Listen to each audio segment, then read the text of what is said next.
rocking. Yeah, we're rocking. Look at this. What's going on here? Okay. So, We have new cameras. We have cameras. We have amazing stuff in here. You just had a hell of a week. I've been gone. I don't want to give away all the secrets because you learned too many things, but tell me where you were.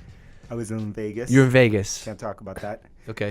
Then I No, you can. You can say where you're at. Oh, okay.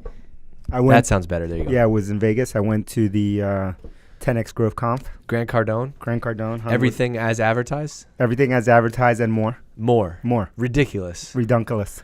And then I was in San Diego for TNC, Traffic Conversion Conference. Shout out digital marketer. There may have been a brief stop in LA. Cannot talk about that. You stopped in LA? That's called the dark op. When was that? That's called the dark op. I can't even think. No. Oh. That was a black operation. Can't talk about that. I got to tell you guys something. I was on the flight home last night. DC was on the flight. I was in the last row of the plane. I was in the last row. My seat wouldn't even recline. Like, what do they have in the last row? They have nothing. Okay. My seat would not recline. So I'm in the last row. And this guy. Was I in the last row? You were not. Okay. What's the opposite of the last row? Oh. Okay. You were not in the last row, which is great. That's where we should be. I didn't know you were on the flight. That is where we should be. Okay. So I'm sitting back there. And all of a sudden, this guy comes back to me, a flight attendant. Daryl. Daryl. And he goes, excuse me, sir. He goes, I heard you were the VP of marketing at drift.com. That's how he goes, I've been sent here to give you a drink. And I was like, what? And then he comes and he gives, I was with Leah, my wife, on the plane, and he gave me a vodka soda. And he said, this is from the two gentlemen up front. Oh, yeah. That was me and Elias who were sitting in front. It was nice. They do take care of me. I don't know how Elias, I was talking to Elias and I said, something's going wrong here.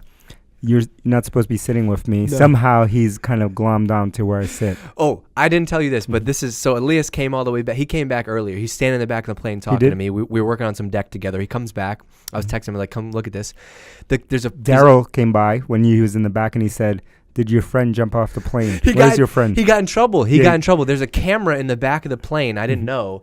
And the pilot, the no seatbelt sign was not off. The pilot calls the flight attendant and says, excuse me, that man, that little man in the back in the hoodie, he needs to sit down. And so she told him, she's like, the pilot just saw you on the camera. Nobody should be out of their seats right now. You need to go. Wow. That's why he came back? Yeah. He didn't tell me that. All right, so that's my story for today. But the reason I asked you where you were because I was in the front row. Okay. Shout out, that's respect, of your session at TNC. There were 7,000 marketers in the room. 7,000. And it was cool because I heard you talk about something that you've talked about before. But what I got to do is I got to see the reaction to people when you said something, and it was amazing. It's the best marketing you could do. Is like you were talking about entering crowded markets, and then when you talked about competition in crowded markets, is when I literally heard people go, "Huh," and everybody started nodding their heads. And so I wrote that down, and that's what I want to talk about today. Competition. I want to talk about competition. And here's what I want to title this podcast episode. I want to title it "Why You Should Enter a Crowded Market." Let's do it. But then what you have to do about it. All right. Now I remember what we were talking about. So when you guys started Drift, everybody was like, "What the hell are you doing, man? This is the most crowded market. You're going into marketing and sales.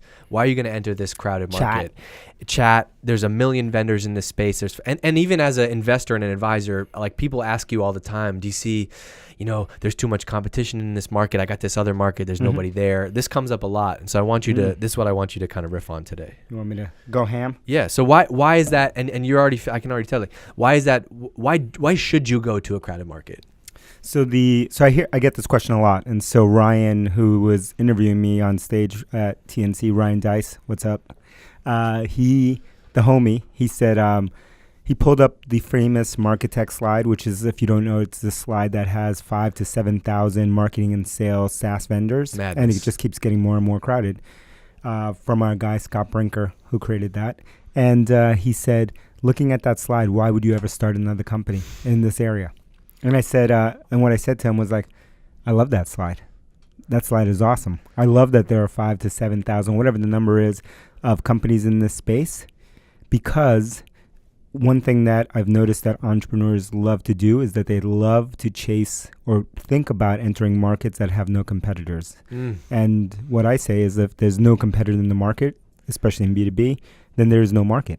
So not even as a founder, as a founder, entrepreneur, investor, yeah. If somebody came to me and they're like, DC, I pitch you on my company, I pitch you on my idea, and you said, great, who are your competitors? And I said, there are none. Yeah. What would you say? Not good. go back. Not a good sign. There must be a competitor. So there might not be a direct competitor, but there's someone vying for that attention, right? We have a limited amount of attention in business and in personal life. There's 24 hours in a day.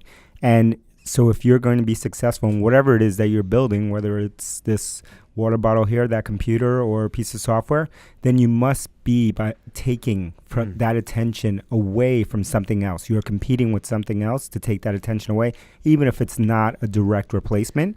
And so I say, like, you want to move to markets that are very crowded, that have a lot of companies in there, because that means there's money there. If there's no one there, and this is what entrepreneurs usually say to me, is that I found an amazing market. It's the, untapped gazillion dollars. And then my question is like, well, who is in that market? Well, no one. So what market is there that there's a gazillion dollars in that it's not competing with some other resource directly or indirectly for? It doesn't exist. The other thing about crowded markets I didn't realize until thinking through this, it actually gives you an advantage. If you can go into a crowded market, you're going to be able to study what are all the mistakes that you're going to be able to accelerate your learning as a founder, as somebody in this company, because you can study, how did this company go to market? How did they sell? Oh, maybe they don't spend on AdWords because they realized the cost per click was too high. So they've already learned that lesson for you. That's called modeling. And a lot of people at the Traffic Conversion Conference sell information, courses, videos, that kind of stuff. Weight loss workout, this and that. Exactly. And I was talking to I was on a boat, the night before. Oh. Was that when you flew a helicopter onto a boat? Come on, Amy's here. Sorry. It was on Instagram. They've all seen it. Okay.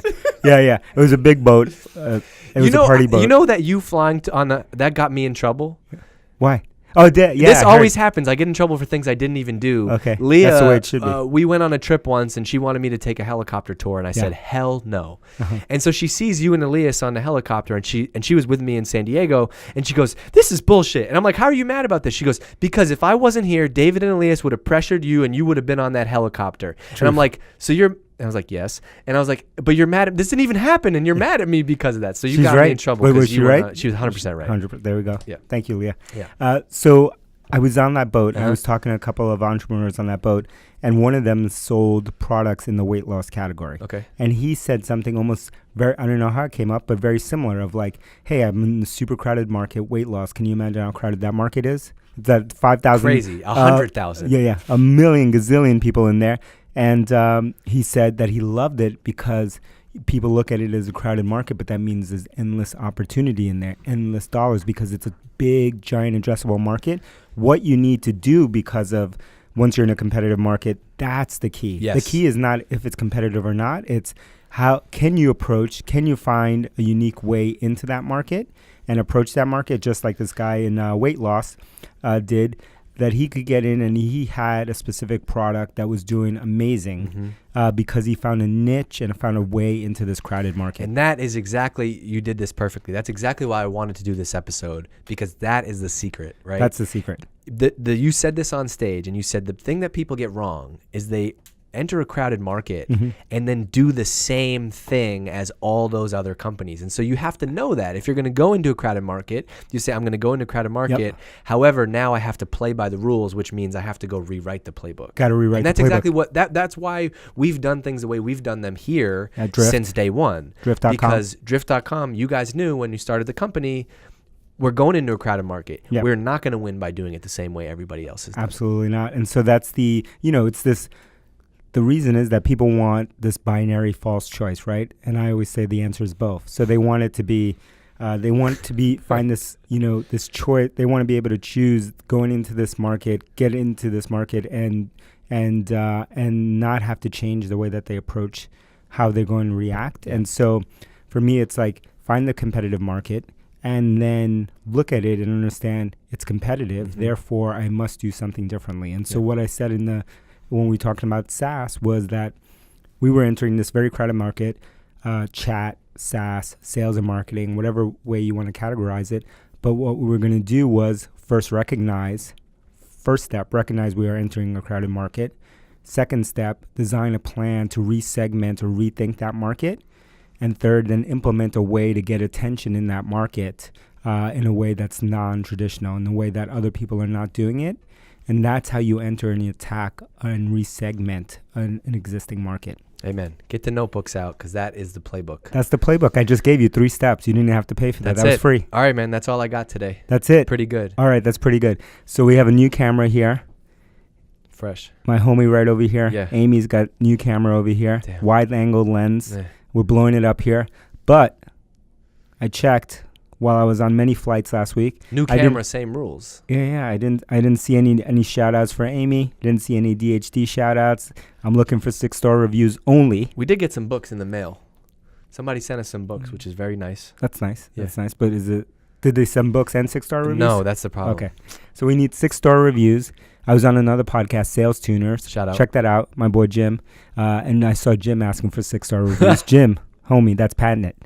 That's seeking wisdom only. Yeah. But I hear you. I feel you. 6-star reviews. Go to Apple Podcasts. Open up that app. Leave 6 stars. If it's broken, leave 5. Shout out Amy, DHD, and DG. And tell DG how he was wrong and Leah was right. That's all you have to say. No context is needed in that. DG Just was wrong. Spell her name right. L-Y-A. Yeah. Okay. DG was wrong. Yeah. Leah, L-Y-A, was right. Preach. That's it. All right. See ya. See ya. Register for Hypergrowth. We're going to see you in San Francisco 6 and months. in Boston. 6 months. You could do both. You could do one. You decide. All I can tell you is that DC and Elias spent the last week at conferences, and I just know that the bar got raised about 15 different levels. Oh man, we have some special people coming. We have some craziness. Some of those trips were to get some B-roll of speakers and that are going to blow your and mind. Here's the fun fact: they're all going to be on this podcast. Peace.